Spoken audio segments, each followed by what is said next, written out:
In our gospel today, we have this parable of the weed and the wheat. An enemy sows the weeds in the field while everyone is asleep, and then the servants wake up and say, "Master, you want us to go and pull up all of the weeds?" And the master says, "No, let the weed and the wheat grow together, and then at the harvest time, we can separate them." Aleksandr Solzhenitsyn is a person who I'll be preaching about probably multiple homilies, but I'll just mention him briefly this morning.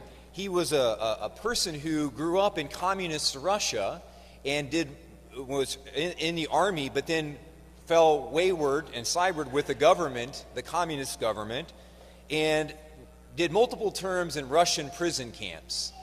And so he saw the brutality of the Russian communist regime, and he eventually made his way to America and became known for his outspoken. He wrote several novels talking about all of the different prison camps. But then one of his most awesome and epic speeches was actually in 1978 when he gave a commencement speech to the graduating class at Harvard. And so already in 1978, a year before I was born, he was able to see all of these different things, socialism and communism, starting to take root in America. A thing that I was only able to see about 6 or 7 years ago, and most of us hopefully are aware of these things that are rising again in our country as well today. But again, back to this parable, I think most of us have a good question, and that is, why doesn't Jesus just destroy all the evil people in the world, right? Why doesn't Jesus just destroy all the evil people in the world? Much like this parable where the harvesters want to go and pull up the weeds right away. But Aleksandr Solzhenitsyn has an awesome answer to this question, and I'd just like to read this quote. He says, "If only it were all so simple. If only there were evil people somewhere insidiously committing evil deeds, and it were necessary only to separate them from the rest of us and to destroy the evil people. But the line dividing good and evil cuts through the heart of every human being." We all have evil in our hearts. Again, that's not who we are at the core of ourselves. The devil is trying to get us to think that just because we have evil in our hearts, that defines us. It doesn't. We don't have to give in to the evil temptations the devil is tempting us with.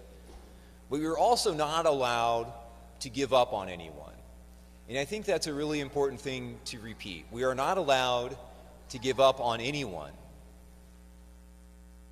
I noticed this in a special way when I was reading the Palm Sunday gospel this past year during Palm Sunday, and that was the Passion reading that year, last Lent, last Palm Sunday, was from the Gospel of Matthew.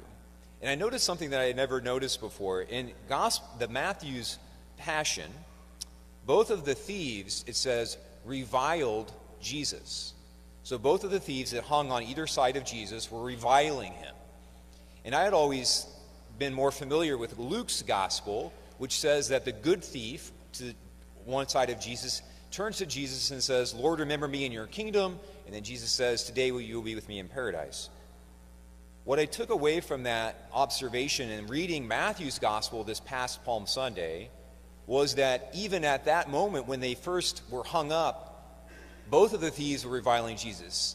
And so some point halfway, maybe right towards the end of Jesus' life, maybe it was witnessing Jesus forgiving all of those people who were putting him to death. Maybe it was further conversations between that thief and Jesus that were not recorded in the Gospels. And maybe it was also witnessing Jesus' suffering that in some way inspired that good thief, maybe in the last minutes of his and Jesus' life, to repent. And so 99.999% of that person's life was defined as being a thief, even up to and beginning with Jesus' crucifixion. But at some point, near the end of his life, probably in the last 5 or 10 minutes of his life and Jesus's, that thief turns and asks for forgiveness and to be received into Jesus' kingdom. So too, I think we need to attract others with our ability to endure suffering.